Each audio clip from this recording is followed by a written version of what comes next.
Welcome back. This is the On the Mic podcast. I am Mike Pendleton. Week 3 in the NFL is here, and I've been trying to figure out a content schedule of how I'm going to release these videos week to week. I think as I've mentioned in a couple other videos, I'm in the process of moving. You'll see a whole new backdrop here coming soon. You'll see a whole lot of different things coming soon. So as I kind of try to coordinate schedules, I'm starting to think I might do a week before recap and Thursday night football preview on Thursdays. We'll get it out probably Thursday afternoon moving forward. Bears recaps will come for the Chicago Bears games the day after the game. And we'll just kind of fit videos in where we can. Let's start with week 2 in the NFL. How about the historic role that the New Orleans Saints offense is on? Absolutely pounced all over the Dallas Cowboys. They are 2-0 to begin the season.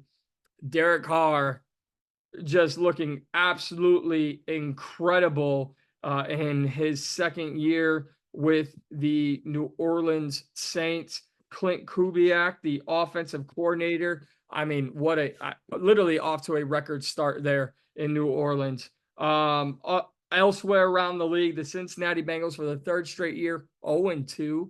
I mean, they got to get it right. T. Higgins was out the first 2 weeks. Jamar Chase visibly upset in their loss to the Kansas City Chiefs, cost them 15 yards on a very crucial drive.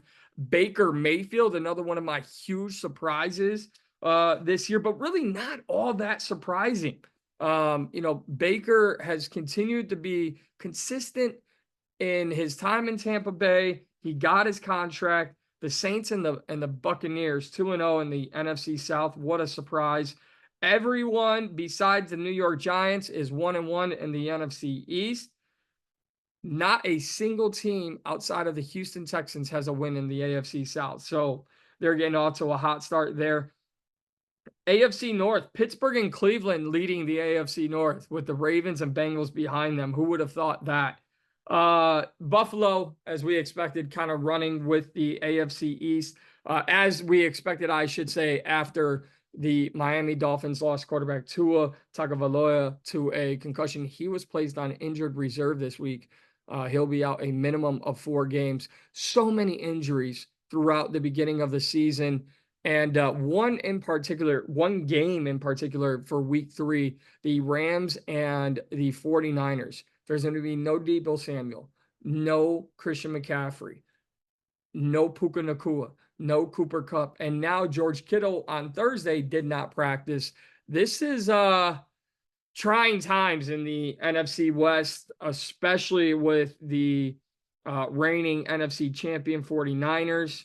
I mean, the Seahawks are leading at 2-0 in the division. The Cardinals look so much better. That Kyler Murray and Marvin Harrison Jr. connection looks fantastic. But let's talk about the biggest, in my opinion, headline of week 2. Injuries galore. Upsets all over the place, including the Raiders beating the Ravens in Baltimore. But Bryce Young benched.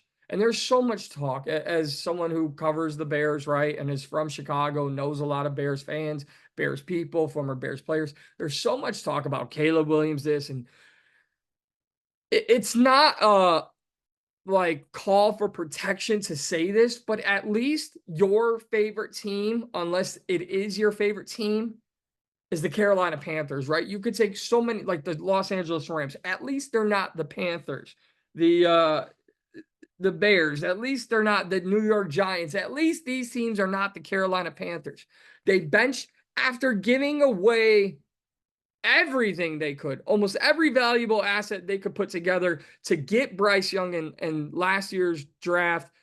They did so. They lost DJ Moore. They lost a ton of picks.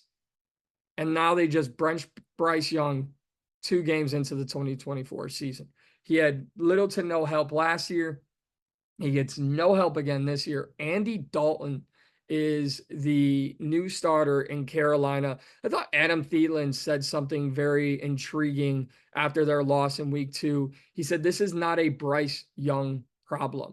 This is an offense problem. He said he wanted to be very clear that this was not all on Bryce Young. Sure, there are certainly, moments and opportunities in which you can blame Bryce Young, as you can all young quarterbacks, Caleb Williams being one of them.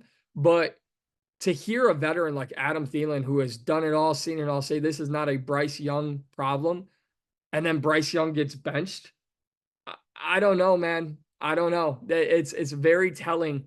And I start to wonder if the NFL may start looking into forcing the hand of Panthers ownership. They are not good right now. Currently, the Carolina Panthers are not good for the NFL.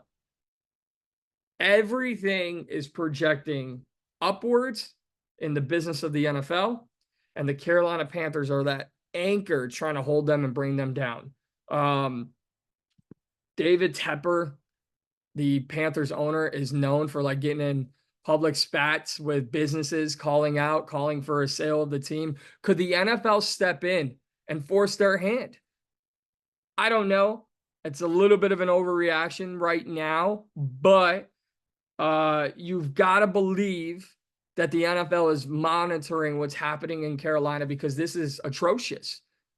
Yeah, your favorite team may not be doing well to start the season, but at least I would say 95% of NFL teams have a future or something that they're optimistic about moving forward. If I'm a Panthers fan, the only thing I want is for the season to end. Maybe the Charlotte Hornets can provide much better success and entertainment in the NBA this season. I am not worried or optimistic or really caring about anything Panthers related if I'm a fan. There's a lot that needs to get right, and I don't know that there's light at the end of the tunnel in Carolina. So that's one of the biggest headlines for me coming into week 3 and out of week 2. And we'll start our week 3 with Thursday night football, Patriots at Jets, a good old-fashioned AFC East rivalry game for Thursday night football viewers on Prime. And you know what? I know they played the Titans, right? And I know they kind of got steamrolled by the 49ers in week 1, and they played the Titans in week 2. But maybe, just maybe, we could see what Aaron Rodgers at home, MetLife Stadium, division opponent, maybe we could see what the Jets are really made of. Now, they're not, accident free. They're not perfect by any means. But I think, as was the case in Green Bay, the Jets will obviously go as far as Aaron Rodgers takes them. And they're known, with head coach Robert Saleh, and just over the years, they're known for having a great defense. So, yeah, that defense may be very, very good. However, I just think it all depends on Aaron Rodgers. And this is the game. If you're a Jets fan, this is the game. This is the game for the offense to really get it right. Mike Williams coming off a torn ACL. This will be now his 3rd game of the year. Maybe we'll start to see him more involved. And they're doing Breece Hall is amazing. I think we all know that. Braylon Allen, the 2nd running back on the depth chart, he scored 2 touchdowns last week against the Titans. And as things start to come together for Aaron Rodgers and the chemistry starts to build, because remember, he only played like 4 snaps last year. I think the Jets, especially now with the injury situation in Miami to Tua, think the Jets can vie for 2nd place behind the Bills. Who knows? Who knows? It's only week 3, so who knows? Maybe the Jets could compete with the Bills for the AFC East. I like the Miami Dolphins until Tua got hurt. This door is wide open for Aaron Rodgers and the Jets to bust into the division, bust into the playoff contention, but it all will depend on how Rodgers takes them. So there you are, week 2 recap in the NFL season, week 3, a little Thursday night preview. But let's talk about the Patriots also before I get out of here. This team is playing behind Gerard Mayo and playing like a team that Gerard Mayo would be proud of from his playing days, right? Of course, he had Tom Brady, but a lot of teams that are like just cutthroat, they run the ball, they're effective on defense, and I know they just lost one of their star linebackers in Bentley. He's out for the season with what I believe is a torn pec. So a hit to the Patriots defense.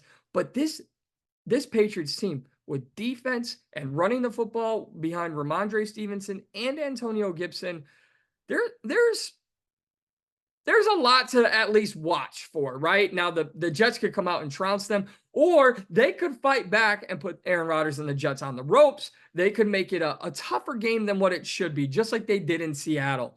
This Patriots team, I don't think they'll unlock their full potential until we find out who their star wide receivers are. I don't think we'll see their offense get unlocked until Drake May is the quarterback, but their run game, their defense, it's all coming together to make the Patriots a little less laughable than we thought maybe heading into this season. So,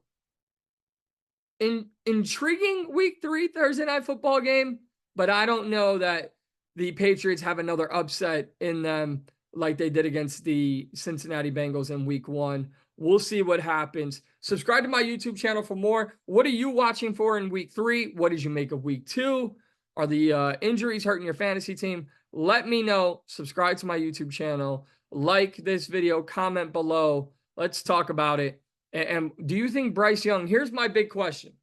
Do you think Bryce Young will start again in 2024? We'll see how this week goes for Carolina if Andy Dalton brings them any more success. And until next time, we'll see you on Sunday for more videos. And keep it here. We'll see you soon, everybody.